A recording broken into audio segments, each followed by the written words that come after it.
प्यारे विद्यार्थियों, आज मैं आपको कक्षा 9th की चैप्टर 11 रसखान की व्याख्या समझाऊंगी। रसखान श्री कृष्ण भक्ति शाखा के कवि हैं। उन्होंने जीवन भर श्री कृष्ण की ही भक्ति की और उनसे संबंधित पद लिखे। यहाँ पर जो हमारा पहला दोहा है, यहाँ पर रसखान श्री कृष्ण की जन्मभूमि के प्रति समर्पित रहना चाहते हैं, उसी के समीप रहना चाहते हैं। मानुष हो तो वही रसखान। यहाँ पर रसखान कहते हैं मानुष अर्थात मनुष्य। यदि मैं मनुष्य योनि में जन्म लेता हूँ, यदि मुझे मनुष्य योनि में जन्म मिलता है तो बसो मिले गोकुल गांव के ग्वारन। मैं बसो मतलब रहूं, गोकुल गोकुल गांव, ग्वारन मतलब ग्वालों, गोकुल गांव के ग्वालों के बीच में ही रहूं। जो पशु हो तो कहा बस मेरो। पशु अर्थात पशु। यदि मुझे पशु की योनि में जन्म मिलता है तो इस पर मेरा वश तो नहीं है। चरो नित नंद की धेनु मंझारन। चरो अर्थात विचरण करूं, नित रोज, नंद नंद बाबा की, धेनु अर्थात गाय और मंझारन बीच में, तो मैं हमेशा नंद बाबा की गायों के बीच में ही विचरण करूं या घूमूं। पाहन हो तो वही गिरी को। यदि मैं पत्थर बनता हूं तो उसी गिरी, गिरी अर्थात पर्वत, उसी पर्वत का पत्थर बनूं। जो धर्यो कर, जो धारण किया गया था। छत्र, छत्र बनाकर पुरंदर कारण, कारण अर्थात कारण, पुरंदर इंद्र, जो इंद्र के कारण छत्र बनाकर श्री कृष्ण द्वारा अपनी छोटी उंगली पर धारण किया गया था, उसी गोवर्धन पर्वत का मैं पत्थर बनूं। जो खग हो तो बसेरो करो मिली। खग अर्थात पक्षी, बसेरो अर्थात रहूं।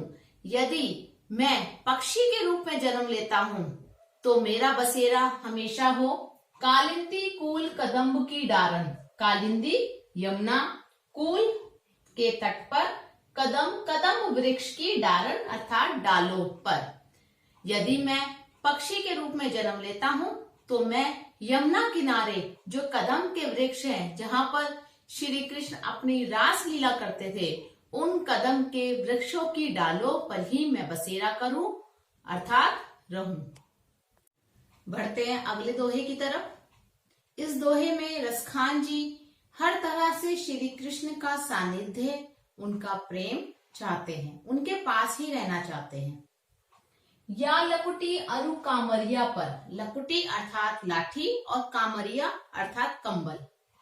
वह लकुटी और कंबल जो श्री कृष्ण ओढ़कर और लेकर घूमने जाते थे, गायों को चराने के लिए जाते थे। यहाँ रसखान कहते हैं कि मैं उस लाठी और उस कंबल पर राज तिहु पुर को तज डारो। राज, राज करना, तिहु तीनों, पुर अर्थात लोक, तजी छोड़ और डालो मतलब डाल दूं।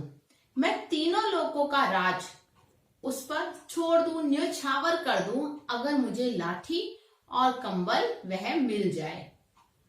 आठों सिद्धि नवो निधि को सुख। आठों सिद्धियां और 9 निधियां। 9 निधियां अर्थात 9 तरह के विभिन्न प्रकार के रत्न। नंद की धेनु चराए बिसारो। बिसारो अर्थात भूल जाऊं। नंद बाबा की गायों को चराने के लिए मैं 8 सिद्धियों को और 9 निधियों को भूल जाऊं। रसखान कबो इन आँखिन सो। वे कहते हैं कि रसखान की तो आंखें केवल ब्रज के वन बाग तड़ाग निहारो। ब्रज के, ब्रज भूमि के वन, बाग बगीचे, तड़ाग अर्थात तालाब, निहारो देखना चाहती हैं। रसखान जी की आंखें तो केवल वन और बाग और तालाब जो ब्रज भूमि के हैं, केवल उन्हें ही देखना चाहती हैं। कोटिक हूं कल धोत के घाम, करील के कुंजन ऊपर वारो।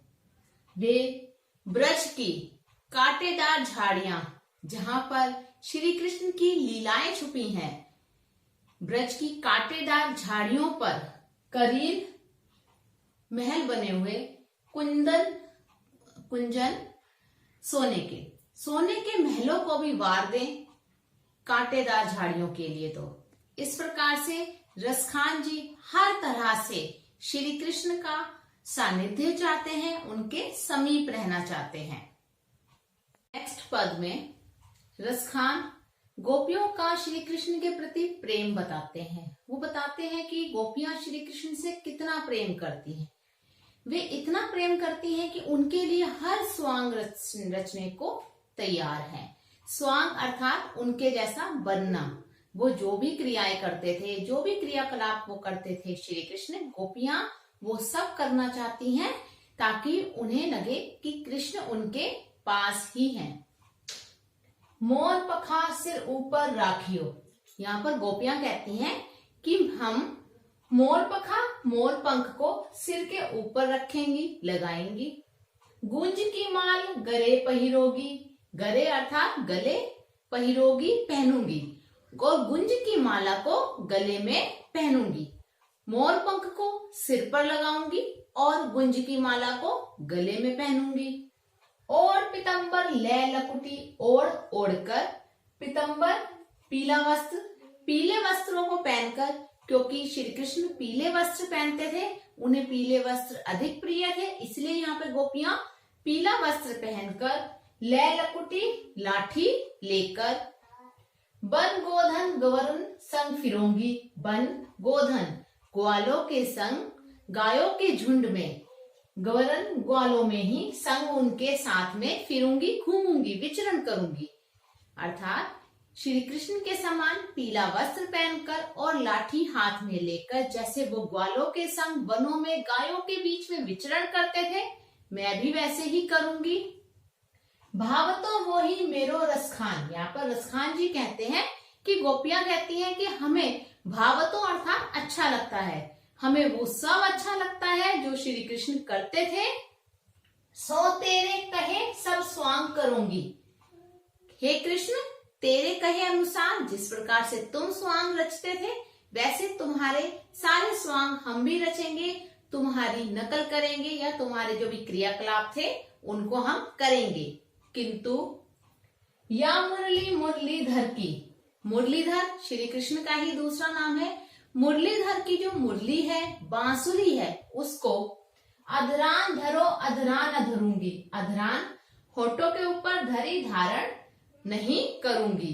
वो कह देती हैं कि हम बांसुरी से ईर्ष्या करते हैं, क्योंकि श्री कृष्ण हमेशा बांसुरी को अपने पास रखते थे, अपने हृदय के पास रखते थे, होठों से लगा कर रखते थे और साथ में ले गए। तो हम उस बांसुरी को अपने होठों पर नहीं रखेंगी। बाकी श्री कृष्ण के जो भी स्वांग थे, जो भी क्रियाएं थी, वो सब करेंगी, ताकि हमें ये अनुभव होता रहे कि श्री कृष्ण आज भी हमारे समीप हैं और हम उनसे बहुत प्रेम करती हैं। नेक्स्ट पद में गोपियों का श्री कृष्ण के प्रति प्रेम प्रकट होता है, वही देखेंगे। कानन दे अंगूरी रहीरो। कानन कानों में, अंगूरी उंगली, रहीरो डाल लूंगी। यहाँ पर एक गोपी कहती है दूसरी गोपी से कि मैं कानों में उंगली डाल लूंगी, जब ही मुरली धुन मंद बजे है। जब मुरली अर्थात बांसुरी की मंद मंद धुन बजेगी तो मैं अपने कानों में उंगली डाल दूंगी। मोहिनी तानन सो। मोहिनी तानन, मोहिनी अर्थात इतनी मधुर, मधुर जो उसमें से तान अर्थात आवाज निकलेगी, उससे हो सकता है अटारी पर, अटारी कहते हैं बहुत ऊंची जगह, कोई भी ऊंची जगह उसको अटारी कहते हैं। अटा चढ़ी गोधुन गेहे पे गेहे, गेहे अर्थात गाने लगे, गोधुन गाएं। हो सकता है उस बांसुरी की मधुर धुन को सुनकर गाय अटारी पर चढ़कर गाना ही गाने लग जाए, तो हम तो अपने कानों पर उंगली डाल लेंगी। तेरी कहो सिगरे ब्रज लोगन। तेरी डर कहो कह रहे हैं, सिगरे सभी ब्रज लोगन, ब्रज के लोग, किंतु डर के कारण सभी ब्रज के लोग कह रहे हैं कि काले कोई कितनो समझे। कोई कितना भी समझदार बने, कितना भी अपने आप को रोक ले, माई रीवा मुख की मुस्कान।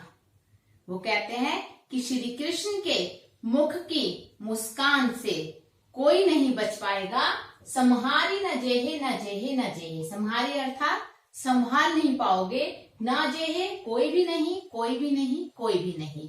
श्री कृष्ण के मुख की मुस्कान से कोई भी अपने आप को संभाल ही नहीं पाएगा। बांसुरी की धुन से तो गोपियां अपने आप को रोक लेंगी कानों में उंगली डालकर, लेकिन जब वे श्री कृष्ण के मुख की मुस्कान देखेंगी तो वे अपने आप पर काबू ही नहीं रख पाएंगी, वो उसमें ही खो जाएंगी। आशा करती हूँ कि आपको व्याख्या भली प्रकार समझ आ गई होगी। किसी भी तरह की प्रॉब्लम के लिए या भावार्थ से रिलेटेड कोई भी दिक्कत है जो आपको नहीं समझ आ रहा या कोई नया टॉपिक समझना हो, उससे रिलेटेड आप हमारे कमेंट बॉक्स में कमेंट करें। लाइक और सब्सक्राइब करना ना भूलें। धन्यवाद।